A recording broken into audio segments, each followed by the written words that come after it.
Oke, Assalamualaikum warahmatullahi wabarakatuh. Pada kesempatan kali ini saya akan memberikan penguatan mengenai integral trigonometri, logaritma, dan eksponensial. Untuk bahan tayangan ini sendiri sudah dapat adik-adik lihat di Sipejar. Jadi mungkin tidak banyak yang harus saya jelaskan. Nanti silahkan untuk soal-soal yang belum saya bahas dalam materi ini didiskusikan bersama di forum diskusi. Untuk yang pertama, jadi ada integral trigonometri, ada integral logaritma, dan eksponensial. Yang kita bahas pertama adalah integral trigonometri.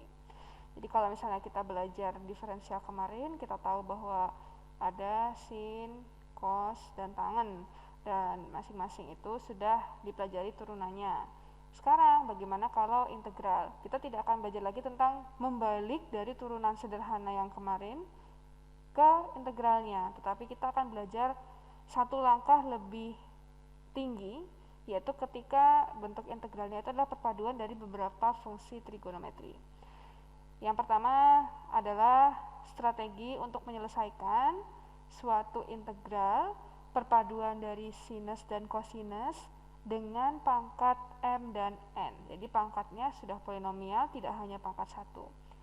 Ada 3 strategi yang harus dipahami, dan ini juga harus sudah dikuasai berkaitan dengan identitas trigonometri.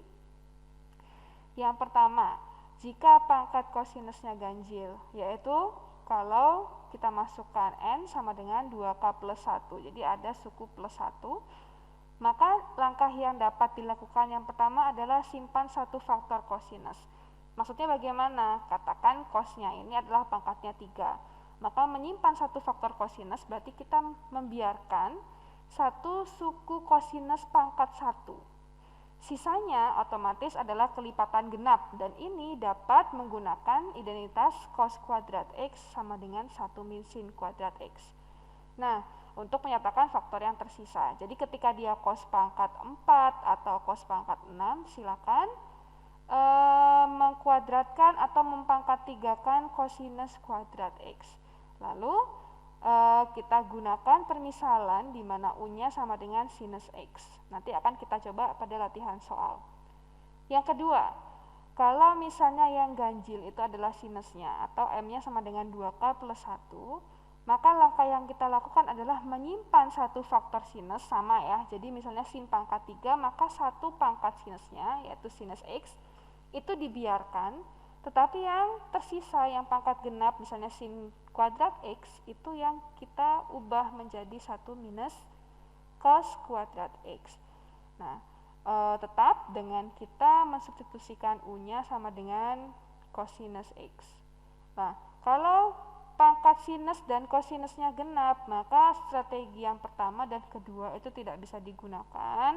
Maka apa yang akan digunakan? Kita menggunakan identitas sudut setengah, yaitu salah satunya adalah sin kuadrat x sama dengan 1/2 dikalikan 1 min cos 2x, atau cos kuadrat x yang kita ubah menjadi setengah kali 1 plus cos 2x. Berangkat dari mana? Dari identitas ya, dari cos 2x itu sama dengan apa? Coba kembali. Ini coba diingat-ingat kembali. Jadi dikaitkan mengubah bentuk kuadrat menjadi bentuk cos 2x.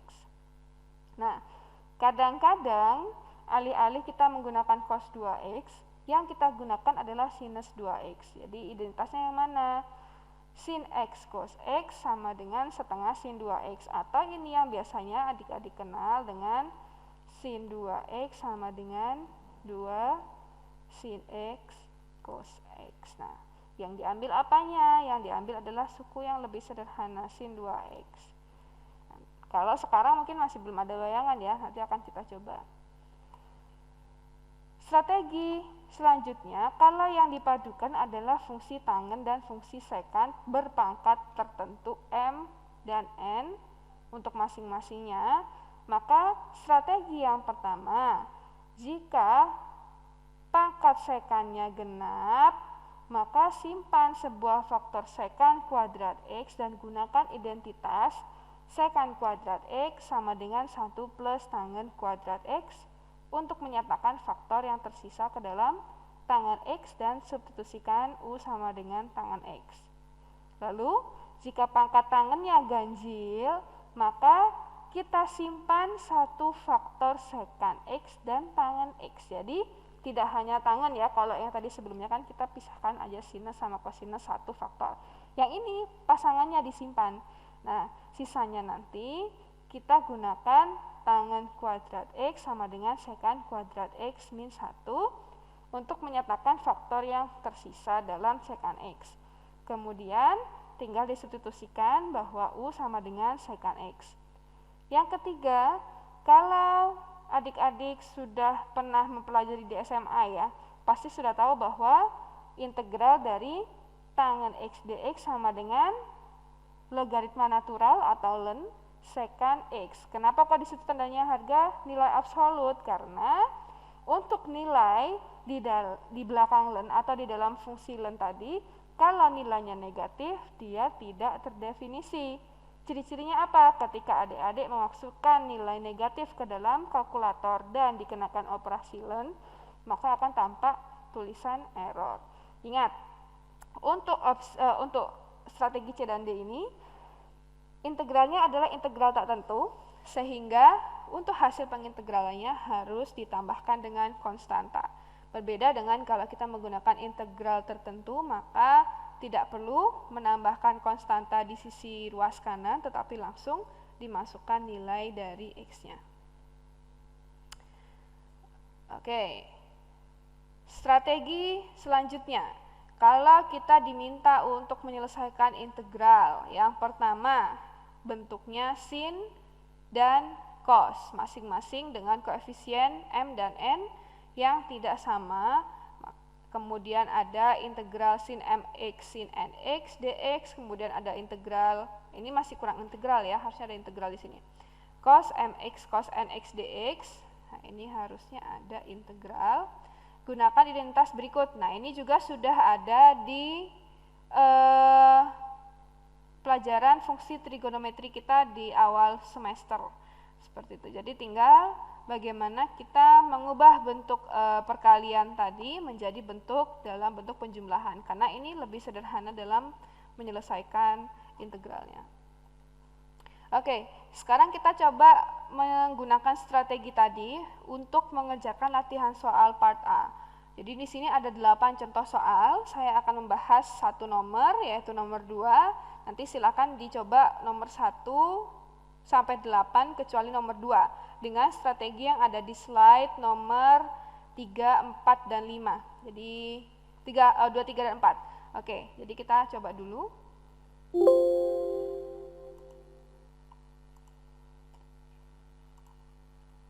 Kita akan menentukan integral dari sin pangkat 5x cos pangkat 2x dx. Ini saya buat kecil saja, kita biar agak leluasa. Oke, ini yang kalau kita lihat, yang pangkatnya ganjil itu adalah fungsi sinus. Berarti tadi langkah pertamanya adalah kita keluarkan satu faktor dari fungsi sin. Jadi kalau kita tuliskan kembali di sini,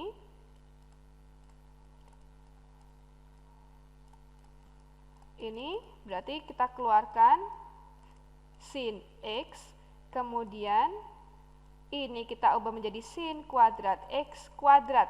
Ya, jadi ini sama dengan sin pangkat 4. Kalau kita jumlahkan semua jadi sin pangkat 5. Jadi ini cos kuadrat x dx.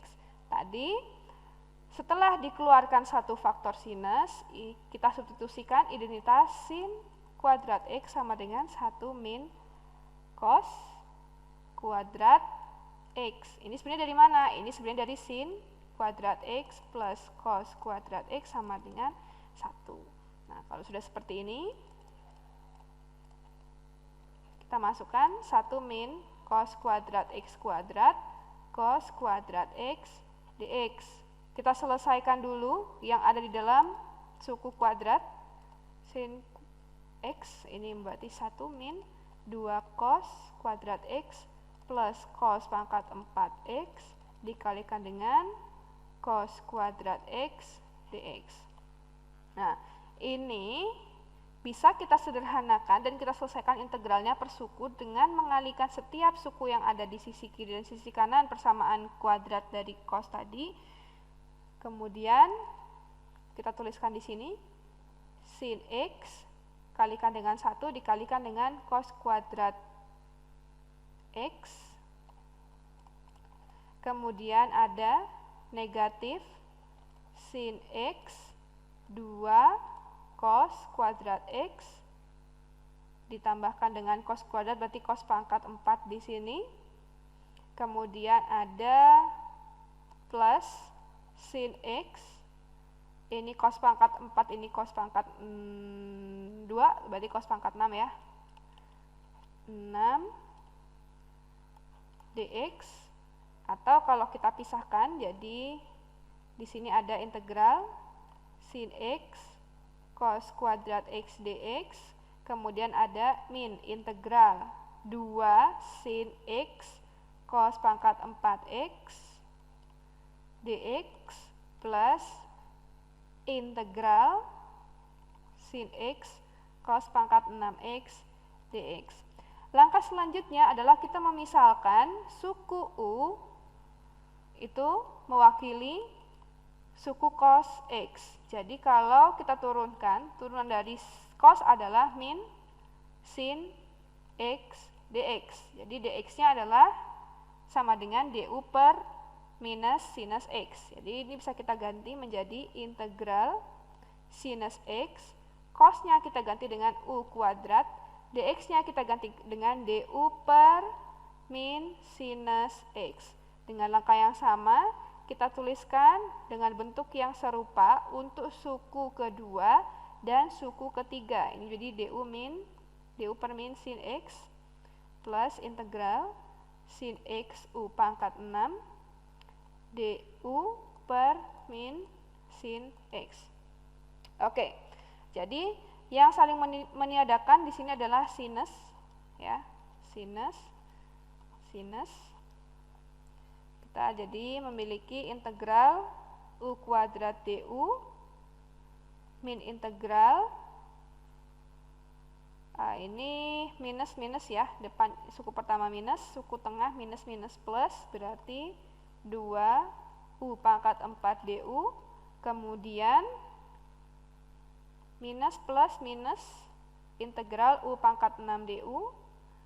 Jadi kalau kita selesaikan menjadi min 1/3 u pangkat 3 plus 2/5 u pangkat 5 negatif 1/7 u pangkat 7 plus konstanta.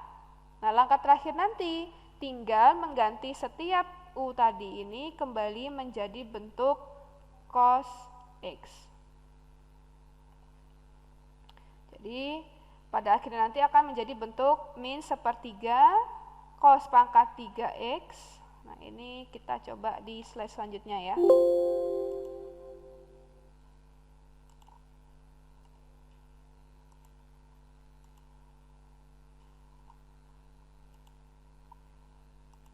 Jadi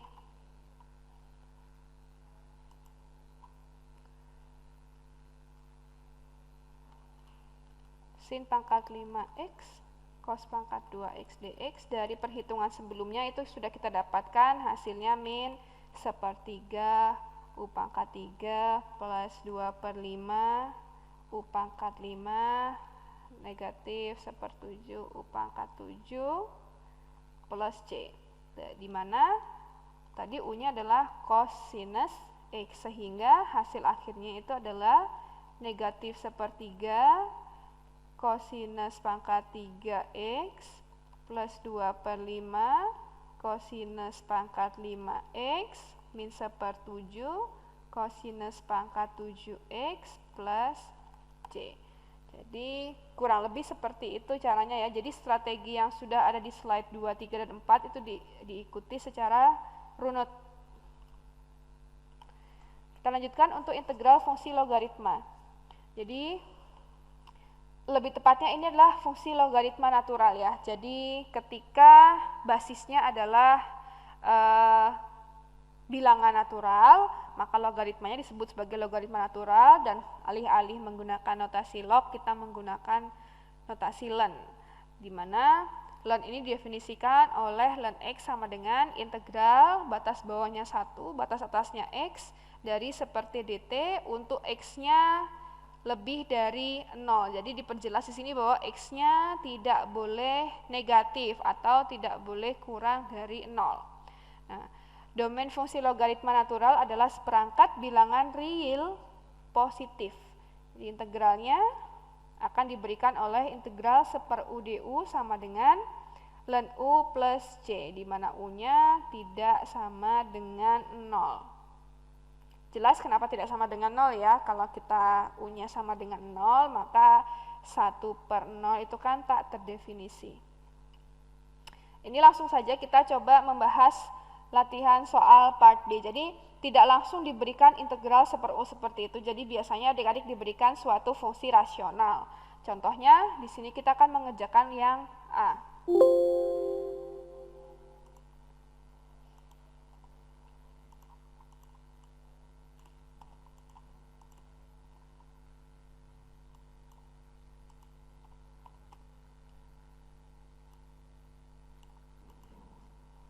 Oke. Sekarang kita punya soal bentuknya integral 5/2x plus 7dx. Nah, ini kan agak tricky kalau mau kita langsung selesaikan dengan penyelesaian integral polinomial biasa. Jadi langkah pertama adalah kita melakukan substitusi. Kita memisalkan suatu variabel baru yaitu u sama dengan 2x plus 7. Turunannya du berarti sama dengan 2dx atau dx-nya sama dengan du/2. Maka ini kita dapat selesaikan menjadi integral 5/2x plus 7 dx sama dengan integral 5/u du/2. Jadi 5 dan 2 ini adalah koefisien biasa, bisa kita keluarkan dari integral. Kita integralkan 1/u du yang merupakan definisi yang sudah kita berikan di slide ke-6, yaitu ln u plus c. Jadi kita dapatkan di sini 5/2 ln, ingat u-nya harus positif sehingga kita berikan notasi nilai absolut di situ plus c. Jadi 5/2 ln 2x plus 7 plus c. Nah, kurang lebih seperti itu. Oke, nanti jika ada pertanyaan bisa langsung disampaikan di forum diskusi ya. Kita lanjutkan untuk integral fungsi eksponensial. Jadi integral fungsi eksponensial natural itu diberikan oleh bentuk integral eksponensial u du sama dengan eksponensial u plus c. Jadi kalau kita lihat ternyata bentuk hasil integralnya itu kurang lebih sama dengan apa yang diintegralkan. Hal ini hanya berlaku khusus untuk fungsi eksponensial natural. Jadi bagaimana kalau basisnya itu bukan bilangan natural?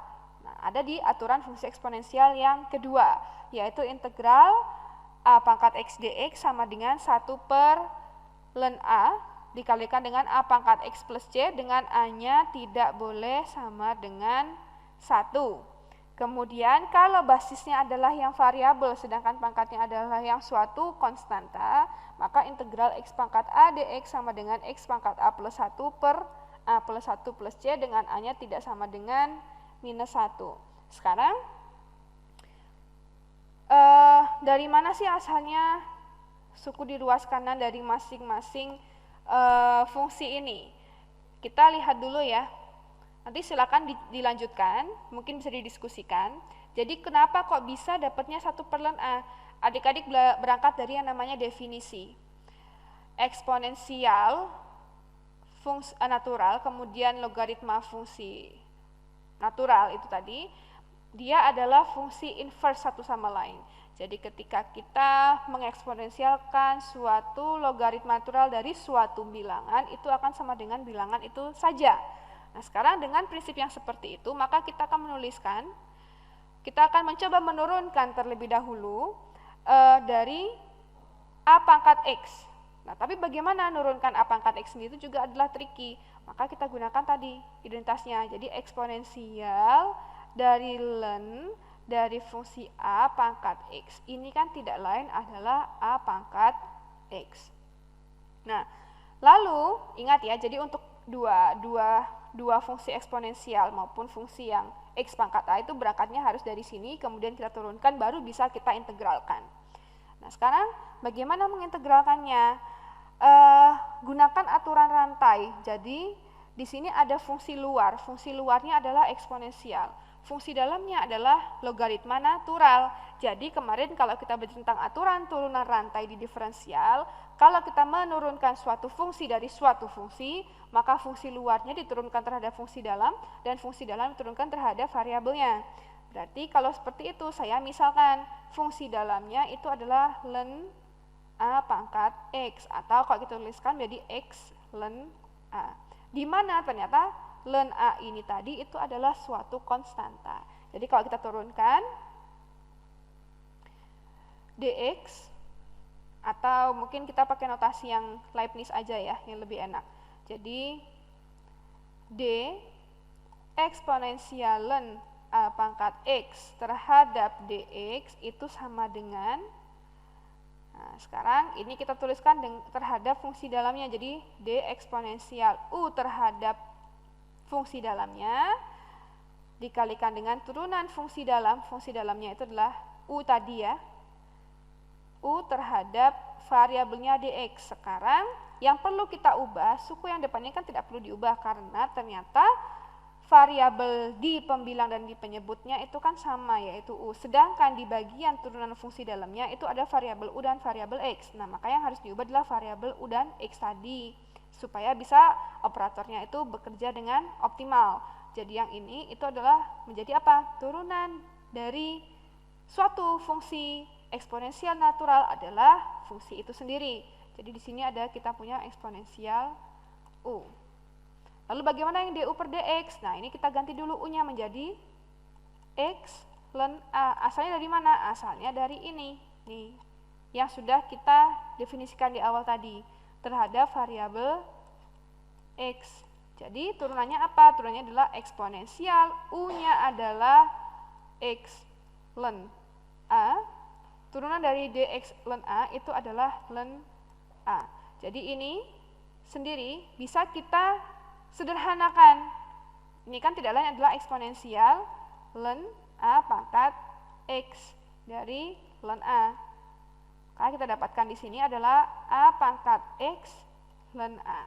Ini tidak lain adalah turunan dari A pangkat X terhadap dx. Nah, pertanyaan kita adalah kita ingin membuktikan yang ini. Betul nggak sih dihasilkan integralnya seperti ini? Nah, hasil terakhir ini kita simpan dan akan kita bahas selanjutnya.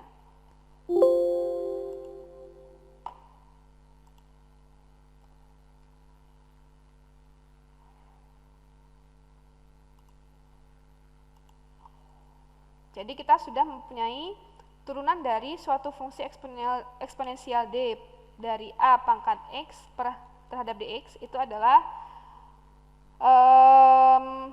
A pangkat X ln A, betul ya? Nah, ini sekarang kita akan mengintegralkan A pangkat X terhadap dx. Berangkat dari mana? Dari ini. Jadi A pangkat X itu tidak lain adalah 1 ln A turunan A pangkat X terhadap dx. Jadi ini dapat kita tuliskan menjadi integral 1 per ln A d A pangkat X terhadap dx, dan ini jangan lupa dx. Yang ini kalau kita selesaikan, turunan X terhadap X adalah 1. Menyisakan apa? Menyisakan integral 1 per ln A dA pangkat X. Ini kan adalah konstanta ya, jadi bisa kita keluarkan 1 per ln A integral dAx yang merupakan integral tak tentu. Maka akan kita dapatkan 1 per ln A, ini seperti ada 1, variabel A pangkat X menjadi sama dengan A pangkat X plus C. Jadi terbukti untuk aturan fungsi eksponensial dengan basis yang bukan merupakan bilangan natural. Sekarang bagaimana kalau dengan X pangkat A? Dengan cara yang sama, yaitu adik-adik pertama menurunkan dulu X pangkat A-nya dengan cara yang ada di ruas kanan. Jadi eksponensial ln X pangkat A itu sama dengan X pangkat A. Kalau U-nya sama dengan apa dan seterusnya, menentukan fungsi dalamnya yang mana sampai ketemu bentuk diferensialnya. Setelah ketemu bentuk diferensialnya, baru diambil suku X pangkat A di sini, kemudian letakkan suku selain X pangkat A tadi di sebelah kiri yang akan kita masukkan, kita substitusikan pada bentuk integralnya. Oke, jadi untuk yang persamaan ketiga, itu nanti silakan dibuktikan. Jika ada kebingungan, dapat dibahas di forum diskusi. Oke, terakhir, kita akan coba mengerjakan latihan soal part C. Di sini akan saya bahas soal nomor 6, jadi karena kelihatannya lebih rumit dibandingkan dengan soal nomor 1 sampai 5. Nanti silakan soal nomor 1 sampai 5 ini coba dikerjakan secara mandiri dan kalau ada kesulitan dibahas bersama. Oke.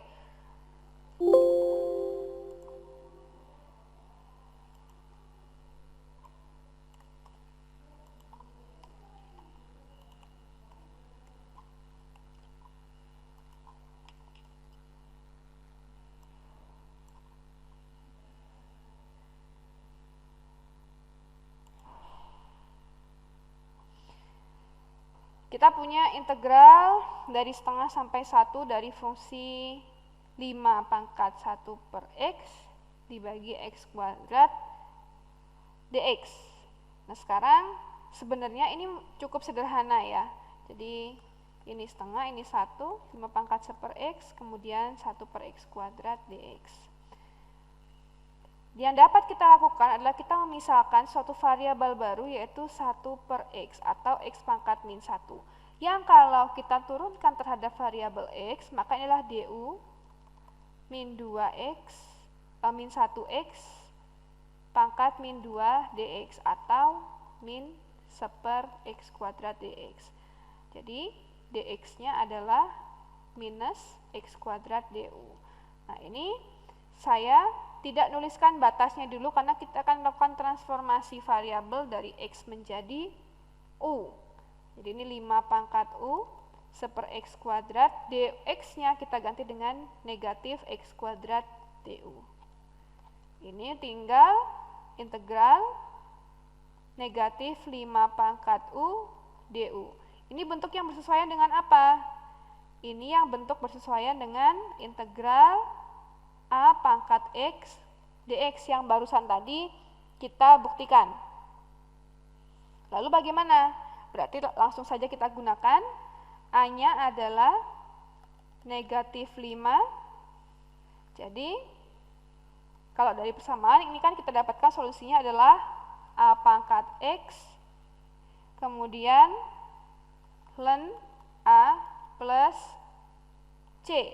Aturannya tadi kalau di dalam ln itu tidak boleh negatif, maka otomatis negatifnya harus kita keluarkan dari bentuk integral, A-nya menjadi positif. Jadi kita akan punya negatif integral 5 pangkat U du. Jadi kita akan punya negatif 5 pangkat U ln 5 plus C. Ini terjadi karena tadi kita tidak memsubstitusikan batas dari setengah sampai 1. Nah sekarang kalau kita kembalikan variabel U menjadi variabel X dan otomatis mengembalikan batasnya, maka persamaan terakhir ini menjadi